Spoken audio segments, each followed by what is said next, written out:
Merci beaucoup, Léontine. Je vous invite à garder ce texte, page 756 de Corinthiens 4, ouvert devant vous pour m'aider, pour vous aider, j'espère aussi.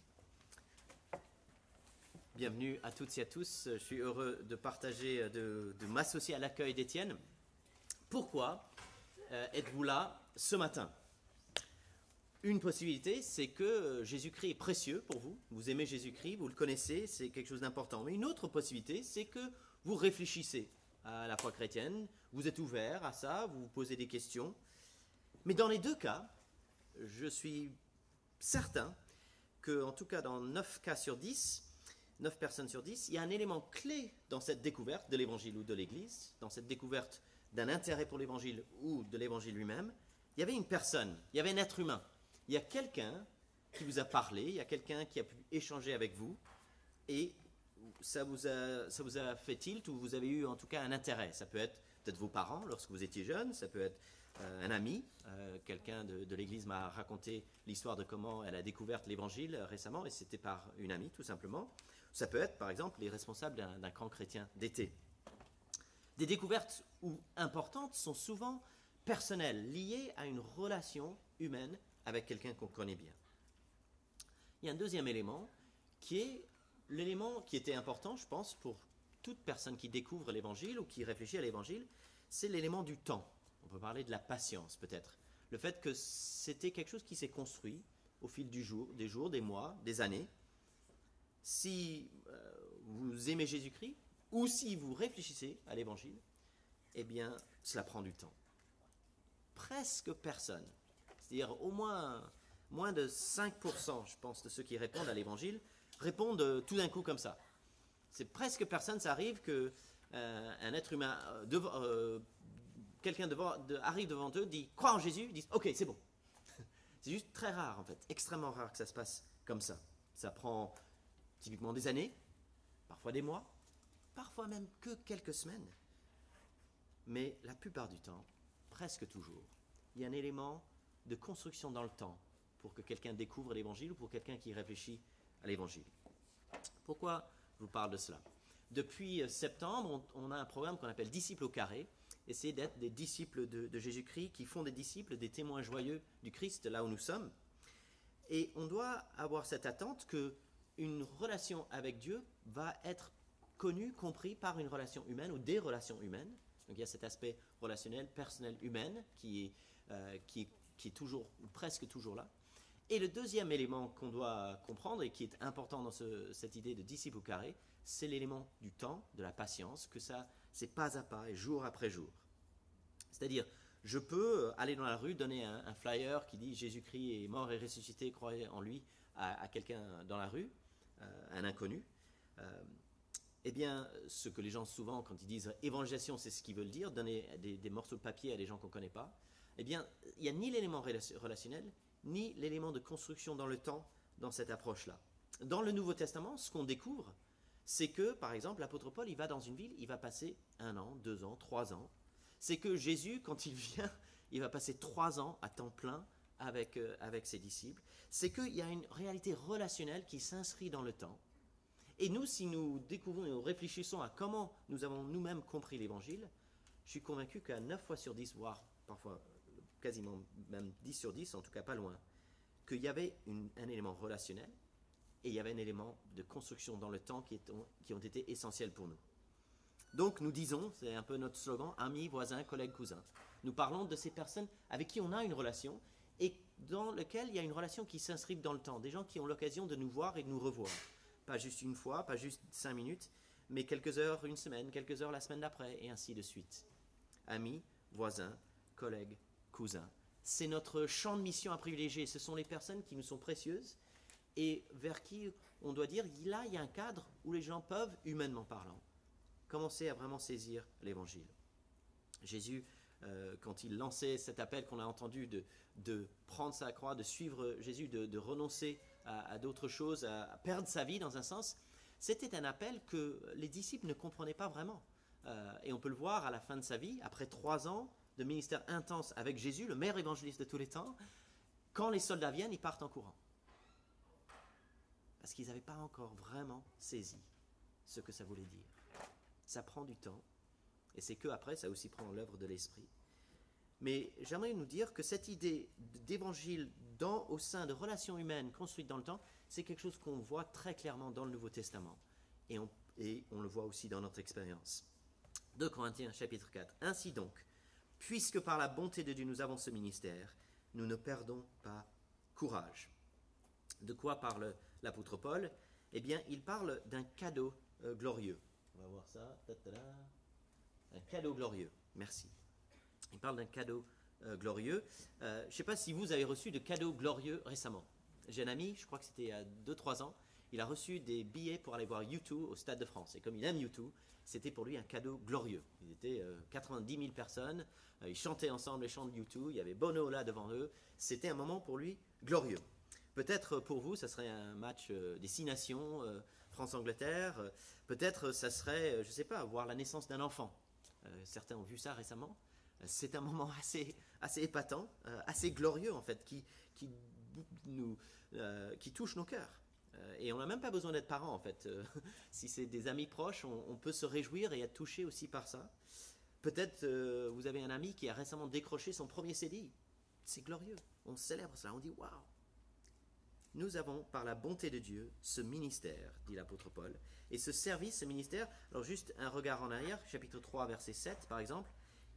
Or, si le ministère de la mort gravé sur des lettres avec des lettres sur des pierres a été glorieux au point que les Israélites ne pouvaient pas fixer les regards sur le visage de Moïse à cause de la gloire dont il rayonnait et qui pourtant était passagère, combien le ministère de l'Esprit sera plus glorieux. L'idée que Dieu puisse donner sa loi à Moïse, c'est quelque chose d'extraordinaire.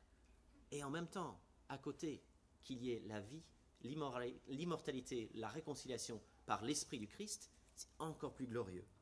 Verset 18. Nous tous, dit l'apôtre Paul, chapitre 3, verset 18, fin du chapitre. Nous tous qui sans voile sur le village contemplons comme dans un miroir la gloire du Seigneur, nous sommes transformés à son image, de gloire en gloire, par l'Esprit du Seigneur. Le fait de recevoir l'Évangile, le fait de pouvoir servir l'Évangile, c'est un cadeau glorieux. C'est la bonté, la générosité de Dieu. Et donc, Paul dit, puisque par la bonté de Dieu nous avons ce ministère, nous ne perdons pas courage. Le mot ministère, on peut traduire comme service. En fait, c'est le même mot qui est utilisé pour quelqu'un dans un restaurant qui vous apporte à manger. Dans le grec, c'est pas servir, c'est pas passer à la télé ou prêcher devant des foules ou faire quelque chose de visible. En fait, c'est servir Jésus et son royaume. Là où on est, dans le cadre qui est notre vie. Et la plupart du temps, qui qu'on soit, c'est dans des petites choses. Des choses vues par personne ou par peu de gens. D'apparence, c'est peu glorieux. D'apparence, c'est peu impressionnant. Alors on peut aller plus loin et dire, non seulement peut-être d'apparence, on voit quelqu'un faire un geste simple, c'est pas très glorieux, mais même dans les résultats, c'est pas forcément très glorieux. Une fois de plus, si on regarde le Nouveau Testament dans son ensemble, on voit que ce soit Jésus, que ce soit les apôtres, souvent, il y avait peu de réponses ou souvent il y avait un rejet comme réponse. C'est vrai qu'il y a le jour de la Pentecôte, mais c'est plutôt l'exception en fait, que ce soit Jésus qui à un moment, quand il a commencé à parler, c'est dans Jean 6, beaucoup de gens l'ont quitté, en fait, des gens sont venus pour le suivre, et beaucoup de gens l'ont quitté, que ce soit les apôtres qui ont été arrêtés, mis en prison, parfois lapidés ou chassés par des foules, souvent les réponses sont pas très glorieuses. Donc on devrait s'attendre aussi, non seulement à ce que le geste en soi ou l'action en soi, pas forcément glorieuse dans son action, mais même les fruits en soi sont pas toujours glorieux dans les résultats. Beaucoup de refus, d'indifférence, ça peut aller même jusqu'à la violence. Et Paul dit, c'est dans ce cadre-là, cadeau glorieux, ministère difficile, que nous ne perdons pas courage. Un exemple de la difficulté, je vous invite simplement à revenir une page en arrière, le début de 2 Corinthiens, chapitre 1, verset 8, donc on est à la page 755. L'apôtre Paul parle de ce qu'il a connu, chapitre 1, verset 8. En ce qui concerne la détresse que nous avons connue en Asie, c'est-à-dire en Turquie aujourd'hui, nous ne voulons en effet pas vous laisser ignorer, frères et sœurs, que nous avons été accablés à l'extrême, au-delà de nos forces, au point que nous désespérions même de rester en vie. C'est ça le ministère de Jésus-Christ. Parfois d'être accablé, parfois d'être attristé, parfois de désespérer même de rester en vie. Et pourtant, C'est par la bonté de Dieu que nous avons ce service, dit Paul. C'est un cadeau extraordinaire de Dieu. On ne va pas s'arrêter juste parce que c'est dur. On ne va pas s'arrêter juste parce que les fruits visibles sont peu nombreux. La tentation de perdre courage existe. C'est pour ça que l'apôtre Paul parle comme ça. Nous ne perdons pas courage. Je veux dire, il s'encourage lui-même et il s'encourage les Corinthiens à ne pas perdre courage quand il dit cela. Parce que c'est décourageant, donc on peut perdre courage. Parce que c'est décourageant et pas facile, on peut aussi être tenté de faire autrement. Verset 2. Nous rejetons les accusations honteuses qui se font en secret. Les actions honteuses qui se font en secret. Nous ne nous conduisons pas avec ruse et nous ne falsifions pas la parole de Dieu. Au contraire, en faisant connaître clairement la vérité, nous nous recommandons à toute conscience d'homme devant Dieu. Il y a des découragements, mais on continue quand même. Ma grand-mère, par son lycée, je crois que c'était, avait été mise en relation avec une lycéenne britannique comme correspondante. Donc elles écrivaient des lettres, c'était sur papier avec un stylo, c'était avant le mail. Bon. Et donc ces deux dames, ma grand-mère et cette lycéenne britannique, ont tissé des liens d'amitié. 50 ans plus tard, j'ai pu la rencontrer, elles avaient gardé cette amitié. Et cette dame, lorsqu'elle était adulte pendant la Deuxième Guerre mondiale, elle parlait un peu le français, elle parlait assez bien le français, elle s'était portée volontaire pour accueillir des Français qui étaient de passage en Angleterre, et notamment donc, des résistants qui venaient prendre des instructions et des matériaux avant d'être renvoyés sur le front en France.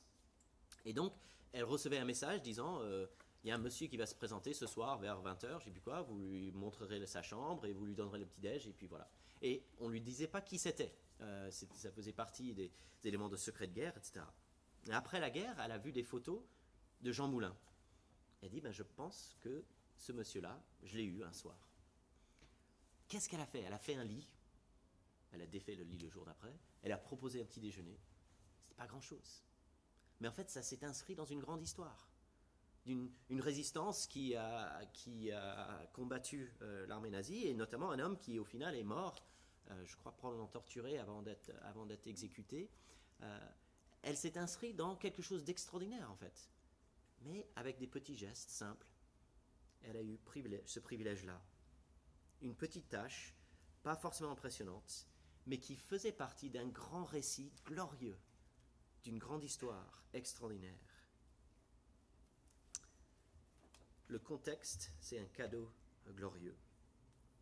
La méthode, c'est proclamer Christ et être serviteur. Les résultats sont parfois décevants. Les réponses sont pas ce qu'on espérerait ou ce qu'on attend. Et donc, il y a cette tentation, de perdre courage. Deuxièmement, de manipuler, d'utiliser la ruse, d'être pas trop clair, de passer par des chemins un peu tortueux.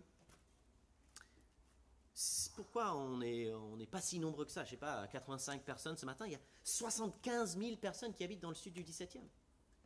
On devrait peut-être essayer une autre méthode. On devrait peut-être, par exemple, je sais pas, ne pas trop parler du péché des hommes et du fait que Dieu dit qu'il y aura un jugement à la fin des temps. Comme ça, si on évite certaines choses, peut-être qu'il y aurait plus de monde. Il y a certaines églises, entre guillemets, où on annonce que Jésus va régler tous vos problèmes. Et donc, venez nombreux et donnez beaucoup d'argent, et comme ça, Jésus va régler tous vos problèmes. Ça fait partie des tentations, parce qu'on se dit, juste annoncer Jésus-Christ, il n'y a pas forcément les résultats dont on rêverait. L'apôtre Paul dit, nous faisons connaître clairement la vérité. Nous nous recommandons à toute conscience d'homme devant Dieu. Il y a une exigence de transparence, de fidélité. Il y a une exigence de jamais utiliser de ruse ou de falsification. Il y a des années de ça, quand j'étais équipier GBU, je travaillais avec des étudiants. On a organisé une soirée avec un repas et on allait annoncer l'évangile. Il y a un étudiant chrétien qui vient avec son ami, mais qui avait oublié de dire à son ami qu'à ce dîner, il y aurait un message de la Bible. Donc c'était un peu gênant en fait. À ne pas faire, voilà.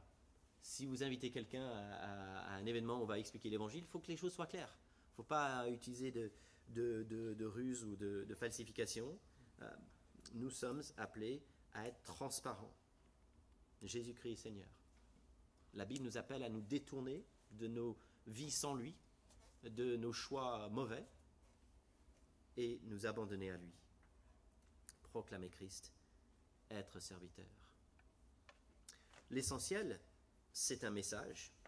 Jésus, il est le roi des rois, Seigneur des seigneurs. Et le service, c'est l'annoncer et servir. Le ministère, c'est être serviteur, proclamer Christ. Il y a presque 10 ans, on était un petit groupe, on était 12 ouvriers dans la moisson, quelques missionnaires, pasteurs, équipiers GBU. Et il y avait un membre de ce groupe qui connaissait le pasteur d'une église assez importante.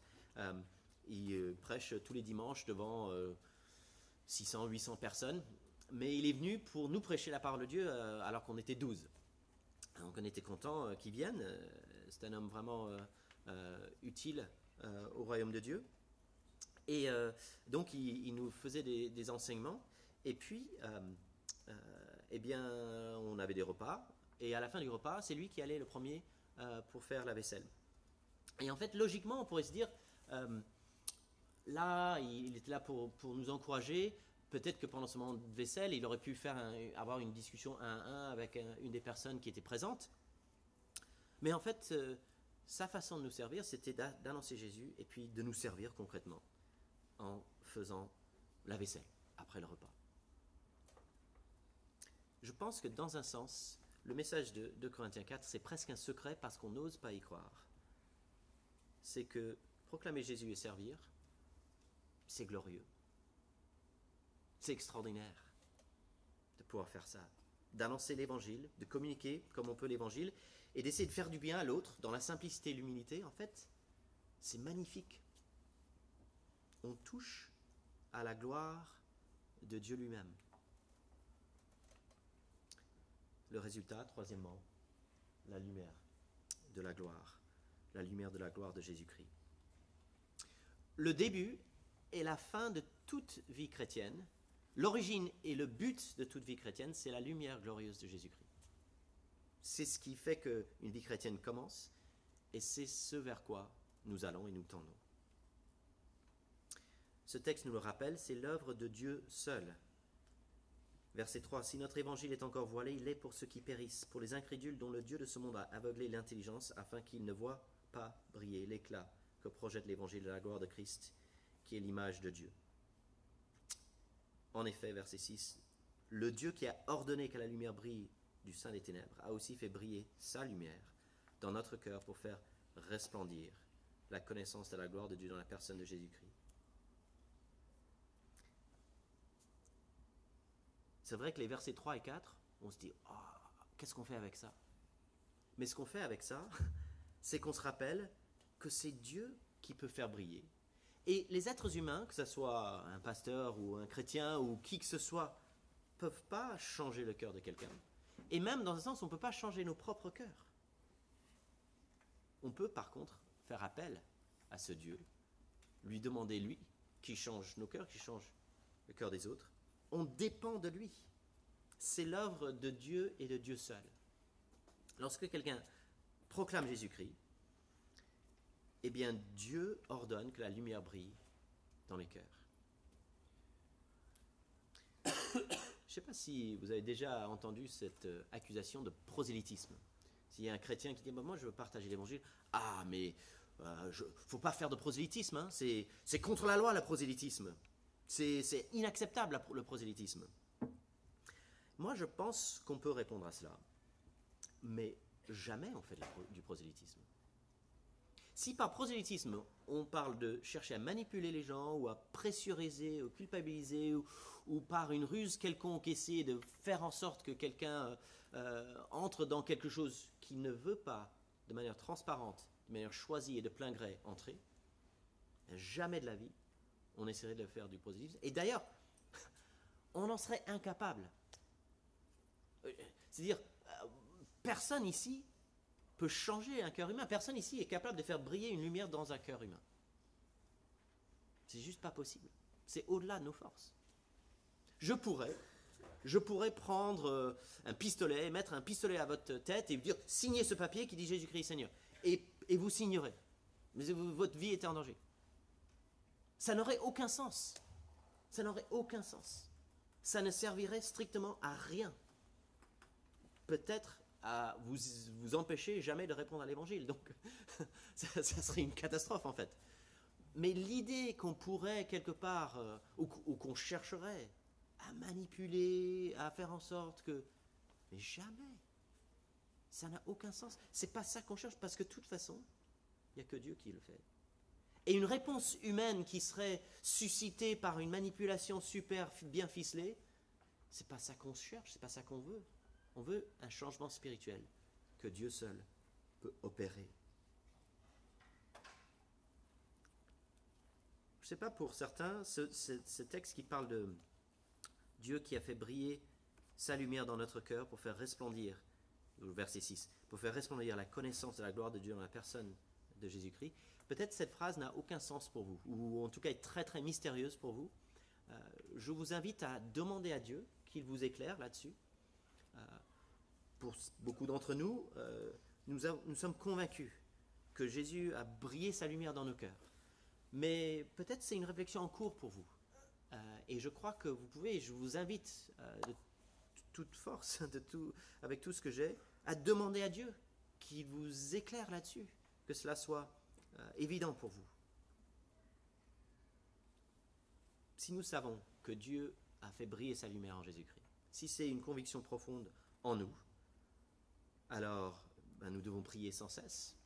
C'est une des applications de cela, c'est que jour après jour, nous devons dire, Seigneur, s'il te plaît, fais briller ta lumière dans la vie de mon ami, mon collègue, mon voisin, mon cousin. Aujourd'hui, dans votre vie, qu'est-ce qui vous passionne? On a tous des choses qui nous intéressent, peut-être c'est la musique. Je pense à des gens qui sont passionnés par le cinéma, ou ça peut être la politique, ça peut être la montagne ou la mer. Si on est passionné par quelque chose, c'est peut-être souvent le cas qu'on a vécu un moment particulier. On a vécu un instant qui nous a vraiment touché. Ça pourrait être un moment devant un soleil couchant sur la mer, ou ça peut être un autre moment dans la vie où il y avait quelque chose de glorieux qui a touché notre cœur. Il y a quelques années, j'ai lu une interview avec Olivier Besancenot. Alors, Olivier Besancenot était le porte-parole, il est l'ancien porte-parole maintenant du nouveau parti anticapitaliste. Et dans cette interview, il revenait sur ses débuts en tant que militant politique.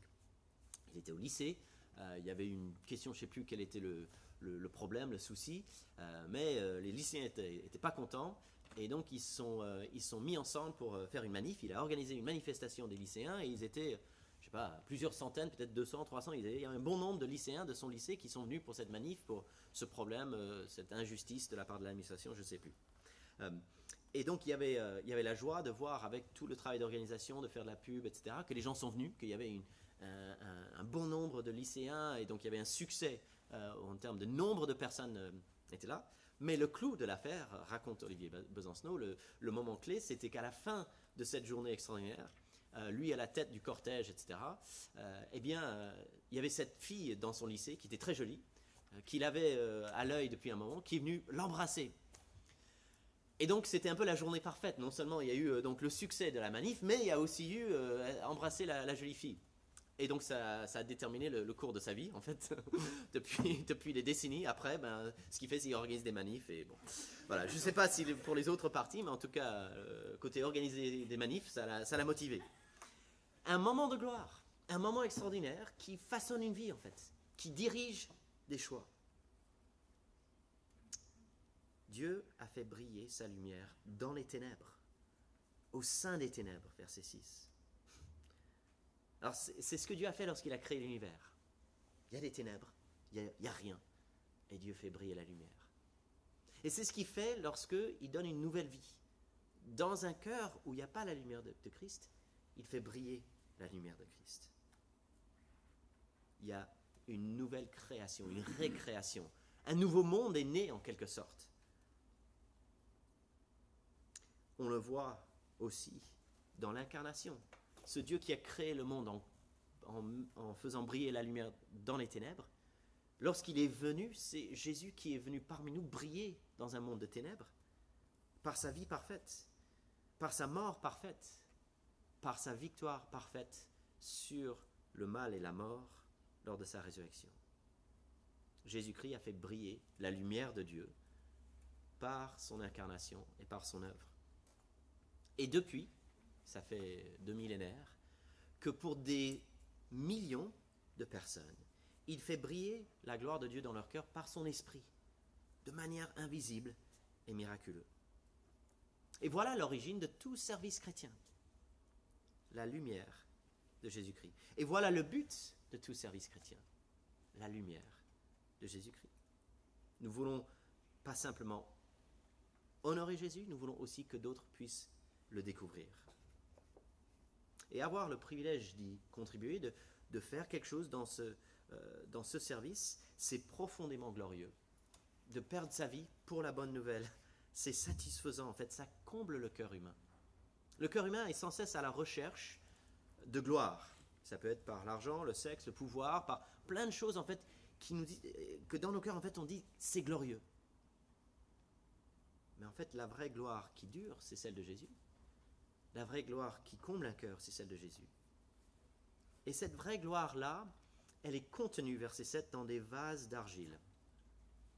C'est un trésor, mais dans un vase de terre cuite, pas quelque chose d'impressionnant, quelque chose d'assez fragile. Et en fait, c'est génial, parce que cela montre où réside la gloire. Si nous étions super impressionnants, eh bien, on pourrait se tromper sur où est la vraie gloire. La véritable gloire, elle se trouve en Jésus-Christ. J'aimerais maintenant prendre un pas de recul et proposer concrètement comment on avance avec ça, avec 3 pistes. Et dans un sens, 3 pistes qui résument notre approche de faire connaître et de partager ce message, ce qu'on appelle l'évangélisation, communiquer un évangile. Les 3 étapes, sont très simples. Montrer l'amour, montrer la communion, montrer l'évangile. Si vous voulez quelque chose qui rime, montrer l'amour inconditionnel, montrer la communion fraternelle et montrer l'évangile si belle. Mais bon. Amour, communion, évangile. Qu'est-ce que je veux dire par cela ? La première étape, en tant que chrétien, quand il dit proclamer Christ et servir, nous nous déclarons vos serviteurs à cause de Jésus. En fait, la première étape, montrer l'amour, c'est essayer d'être serviteur à cause de Jésus. Donc, dans votre cadre de travail, je ne sais pas, être celui qui va chercher des cafés pour les 5 personnes dans l'open space, ça peut être celui qui se porte volontaire pour ce dossier que tous les autres fuient. Voilà, je ne sais pas. Il y a quelques années, j'avais croisé un gars dans le quartier, en fait, il garait son scoot devant la chapelle rue des Ternes. On avait discuté un peu, et il est venu à l'église un dimanche matin. Et donc, on a échangé quelques minutes, il a pris un café, et au moment où la célébration commençait, choup, il est parti.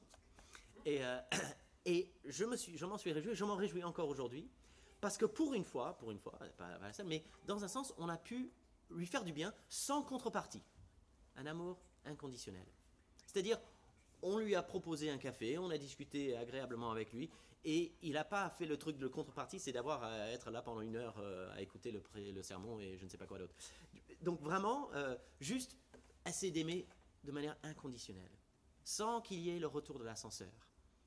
Essayons, amis, voisins, collègues, cousins, voir comment est-ce qu'on peut faire du bien, être généreux, agir pour le bien de l'autre. Montrer l'amour inconditionnel, montrer la communion fraternelle. Comment est-ce qu'on peut mélanger des amis de l'Église avec des amis pas de l'Église ? Comment est-ce qu'on peut aider les gens à voir comment la réalité de l'amour de Jésus se vit entre nous ? On avait fait une journée au vert il y a quelque temps à Saint-Germain-en-Laye, et il y avait pas mal de gens de l'Église, il y avait des amis pas de l'Église, et les gens pouvaient voir, par exemple, des jeunes de 25 ans de l'Église jouer au foot avec des enfants de 5 ans aussi de l'Église, et pas leurs propres enfants. C'est rien, mais ça montre quelque chose. Dans quelques semaines, il y aura les Christmas Carols. Il y aura des personnes qui vont faire la déco, des personnes qui vont faire le vin chaud, il y a des personnes qui vont faire de la musique. On sera en train de s'aimer les uns les autres. Et les gens verront qu'il y a quelque chose là. Qu'on a une motivation, qu'on a une action, qu'on a une communion fraternelle. Vous pouvez simplement organiser un dîner chez vous, inviter des amis de l'Église, des amis pas de l'Église. On peut essayer de montrer que l'Évangile transforme pas juste un individu, mais des personnes en communion. Montrer la communion fraternelle. Troisièmement, si nous montrons un amour inconditionnel et une communion fraternelle, la question se pose d'où est-ce que ça vient. On montre l'Évangile qui est si belle. La raison pour laquelle nous aimons nos prochains, la raison pour laquelle nous nous aimons dans une famille spirituelle, c'est que Jésus nous a aimés le premier. C'est qu'il a déversé sa gloire par son esprit dans nos cœurs. Et lorsque quelqu'un voit cela, je pense qu'il est obligé, dans un sens, de réfléchir à l'Évangile. Et à ce moment-là, on veut lui montrer l'Évangile. Alors peut-être c'est par un I Love LA, un petit livret qui lui permet de traverser l'Évangile. Peut-être ça peut être un DVD du film Jésus. Ça peut être simplement en l'invitant à écouter ce que dit un pasteur. Mais il y a des bons livres, Rencontre avec Jésus de Tim Keller, je pense très utile aussi. Ces trois étapes, montrer l'amour inconditionnel, montrer la communion fraternelle, montrer l'Évangile si belle, c'est à notre portée. Et c'est quelque chose que nous voulons dans le temps inscrire dans nos relations, amis, voisins, collègues, cousins. Parce que c'est comme ça que Dieu agit. Ce sont les outils que Dieu utilise. Il est libre de faire autrement. Il peut venir à quelqu'un par un rêve, par un songe, par un livre comme ça, mais d'habitude, il le fait par des êtres humains, par des relations, et dans le temps, quelque chose qui s'inscrit. La vraie gloire de Dieu, celle qui remplit les cœurs d'un homme, celle qui nous transforme, c'est la gloire de Jésus-Christ, la générosité de Dieu exprimée par Christ. Et donc, nous voulons proclamer Christ et être serviteurs. Nous voulons prier et s'attendre à ce que Dieu fasse briller sa lumière dans les cœurs des hommes. Et nous le faisons parce qu'il l'a déjà fait en nous. Le ministère qui découle de la gloire de Dieu en Christ vise la gloire de Dieu en Christ dans d'autres cœurs. Un cadeau glorieux, proclamer Christ, être serviteur. Et enfin, la gloire, la lumière de la gloire. Prions ensemble. Seigneur notre Dieu, nous te bénissons pour la lumière de la gloire de Jésus-Christ. Et nous te prions que tu combles nos cœurs par cette gloire, que ton esprit soit déversé dans nos cœurs pour que nous soyons convaincus au plus profond de nous de la bonté, de la beauté, de la gloire de Jésus-Christ. Et qu'ainsi nous soyons transformés par ton esprit afin d'être des serviteurs et d'annoncer le roi des rois. Transforme nos cœurs et renouvelle notre intelligence par ton esprit et agis en nous, Seigneur, pour le bien de ceux qui nous entourent, ses amis, ses voisins, ses collègues, ses cousins, ses membres de nos familles. Seigneur, nous te prions que ton règne vienne, que ta gloire soit répandue. Au nom de Jésus, amen.